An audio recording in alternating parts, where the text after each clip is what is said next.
Chapter 18 of Anna Karenina, Book 4, by Leo Tolstoy, translated by Constance Garnett. This recording is in the public domain.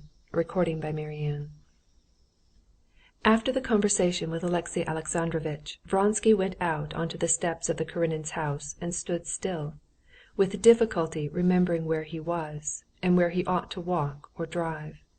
He felt disgraced, humiliated, guilty, and deprived of all possibility of washing away his humiliation. He felt thrust out of the beaten track along which he had so proudly and lightly walked till then. All the habits and rules of his life that had seemed so firm had turned out suddenly false and inapplicable. The betrayed husband, who had figured till that time as a pitiful creature, an incidental and somewhat ludicrous obstacle to his happiness, had suddenly been summoned by her herself, elevated to an awe-inspiring pinnacle, and on that pinnacle that husband had shown himself, not malignant, not false, not ludicrous, but kind and straightforward and large. Vronsky could not but feel this, and the parts were suddenly reversed. Vronsky felt his elevation and his own abasement, his truth and his own falsehood. He felt that the husband was magnanimous even in his sorrow, while he had been base and petty in his deceit. But this sense of his own humiliation before the man he had unjustly despised made up only a small part of his misery. He felt unutterably wretched now, for his passion for Anna, which had seemed to him of late to be growing colder, now that he knew he had lost her forever, was stronger than ever it had been. He had seen all of her in her illness, had come to know her very soul, and it seemed to him that he had never loved her till then. And now, when he had learned to know her, to love her as she should be loved, he had been humiliated before her, and had lost her forever, leaving with her nothing of himself but a shameful memory. Most terrible of all had been his ludicrous, shameful position when Alexey Alexandrovitch had pulled his hands away from his humiliated face. He stood on the steps of the Karenins' house like one distraught, and did not know what to do. "A sledge, sir?" asked the porter. "Yes, a sledge." On getting home, after 3 sleepless nights, Vronsky, without undressing, lay down flat on the sofa, clasping his hands and laying his head on them.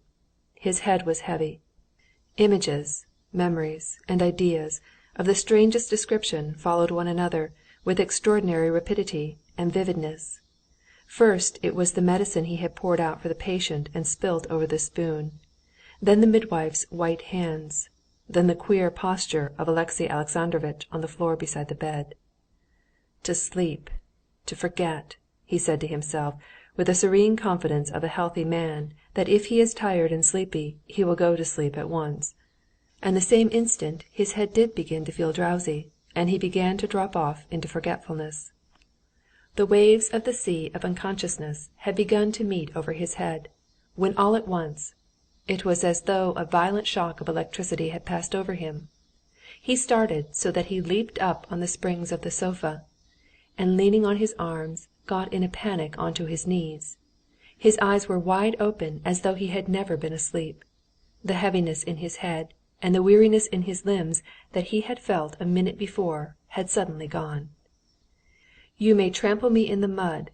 He heard Alexey Alexandrovitch's words, and saw him standing before him, and saw Anna's face with its burning flush and glittering eyes, gazing with love and tenderness, not at him, but at Alexey Alexandrovitch. He saw his own, as he fancied, foolish and ludicrous figure when Alexey Alexandrovitch took his hands away from his face. He stretched out his legs again and flung himself on the sofa, in the same position, and shut his eyes.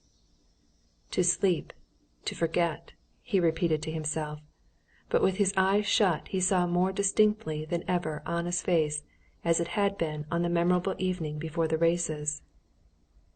"This is not and will not be, and she wants to wipe it out of her memory, but I cannot live without it. How can we be reconciled? How can we be reconciled?" he said aloud, and unconsciously began to repeat these words. This repetition checked the rising up of fresh images and memories, which he felt were thronging in his brain. But repeating words did not check his imagination for long. Again, in extraordinarily rapid succession, his best moments rose before his mind, and then his recent humiliation. "Take away his hands," Anna's voice says. He takes away his hands, and feels the shame-struck and idiotic expression of his face. He still lay down, trying to sleep, though he felt there was not the smallest hope of it, and kept repeating stray words from some chain of thought, trying by this to check the rising flood of fresh images. He listened, and heard in a strange, mad whisper words repeated. "I did not appreciate it, did not make enough of it. I did not appreciate it, did not make enough of it." "What's this? Am I going out of my mind?" he said to himself. "Perhaps. What makes men go out of their minds? What makes men shoot themselves?" He answered himself, and opening his eyes, he saw with wonder an embroidered cushion beside him, worked by Varya, his brother's wife. He touched the tassel of the cushion, and tried to think of Varya, of when he had seen her last, but to think of anything extraneous was an agonizing effort. "No, I must sleep." He moved the cushion up, and pressed his head into it, but he had to make an effort to keep his eyes shut. He jumped up and sat down. "That's all over for me," he said to himself. "I must think what to do. What is left?" His mind rapidly ran through his life apart from his love of Anna. Ambition, Serpuhovskoy, society, the court. He could not come to a pause anywhere. All of it had had meaning before, but now there was no reality in it. He got up from the sofa, took off his coat, undid his belt, and uncovering his hairy chest to breathe more freely, walked up and down the room. "This is how people go mad," he repeated, "and how they shoot themselves. To escape humiliation," he added slowly. He went to the door and closed it.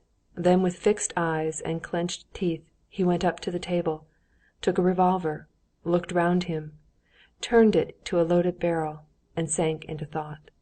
For 2 minutes, his head bent forward with an expression of an intense effort of thought, he stood with the revolver in his hand, motionless, thinking.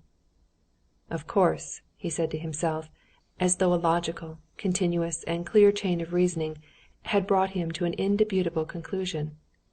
In reality this "of course," that seemed convincing to him, was simply the result of exactly the same circle of memories and images through which he had passed 10 times already during the last hour, memories of happiness lost forever.